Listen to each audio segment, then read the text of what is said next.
Twice in 1 week, the Denver Sheriff's Department says its deputies got sent to the hospital after an inmate assaulted them. One happened Tuesday, the other last night, as tensions rise inside the downtown jail. Here's 9 News reporter Kelly Rinke. While working inside Denver's downtown jail this year, 4 people have ended their shift at the hospital. Since January, the Sheriff's Department says inmates have attacked 3 deputies and a sergeant. 2 of those attacks happened just this week, on Tuesday morning and Wednesday night.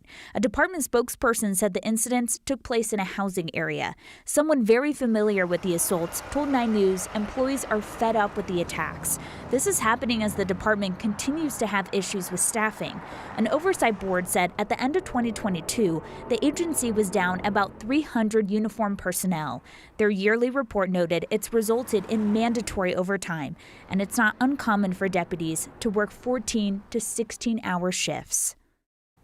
Now, the Oversight Board says it's concerned about staffing levels because it impacts the quality of life of inmates and deputies.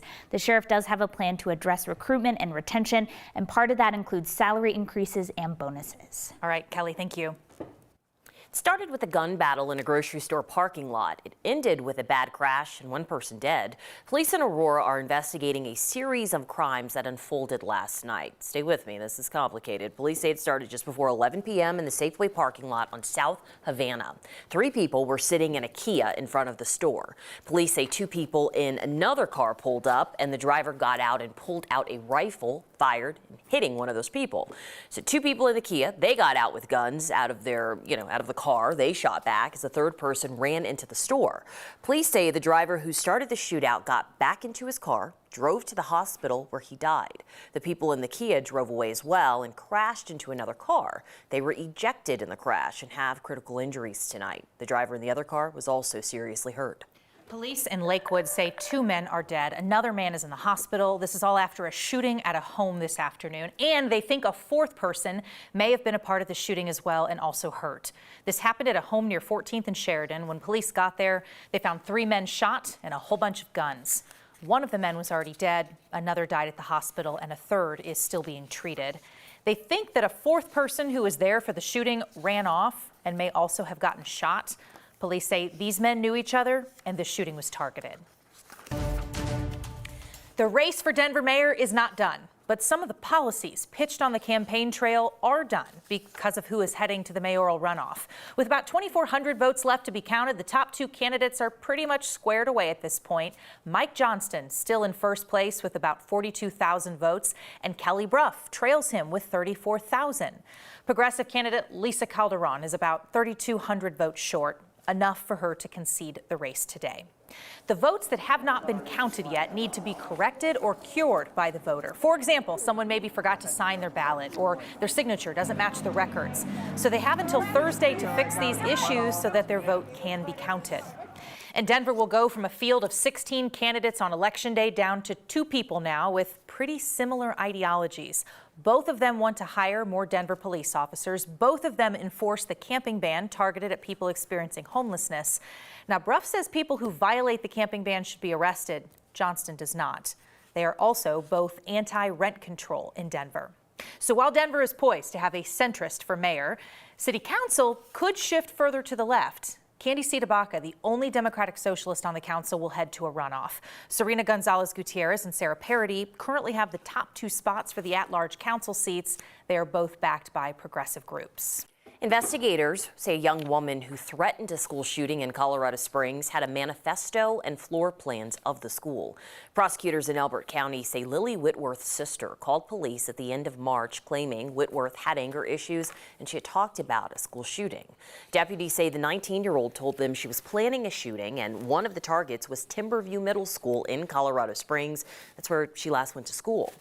An arrest affidavit says she had a layout of that school. She was starting a manifesto which included detailed lists of people to be killed and information about making bombs. She's being held in jail on a $75,000 bond, facing charges for attempted murder and more.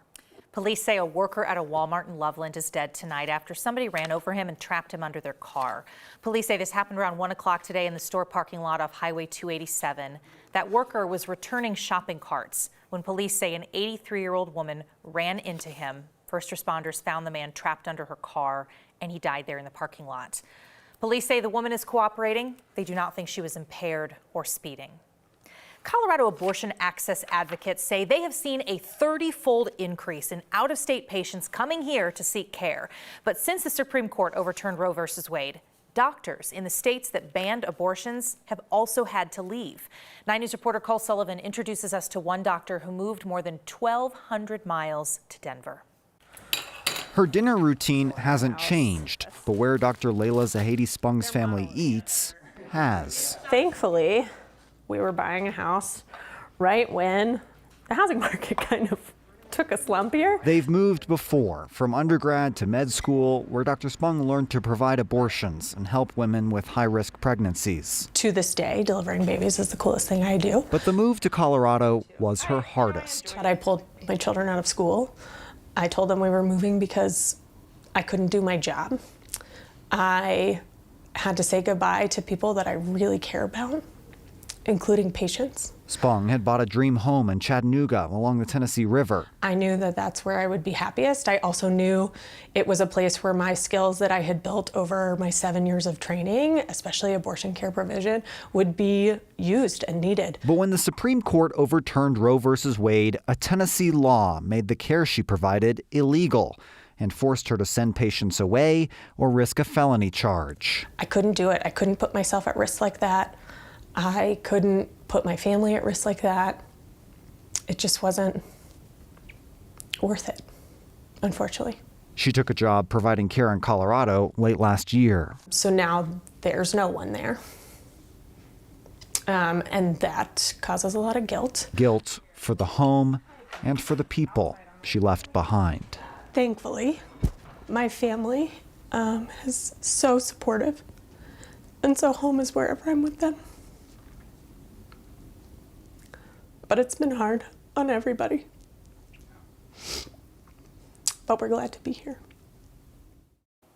She says she knows she is not the only doctor to leave Tennessee, and she's grateful Colorado is advancing laws to protect women who seek abortion care here.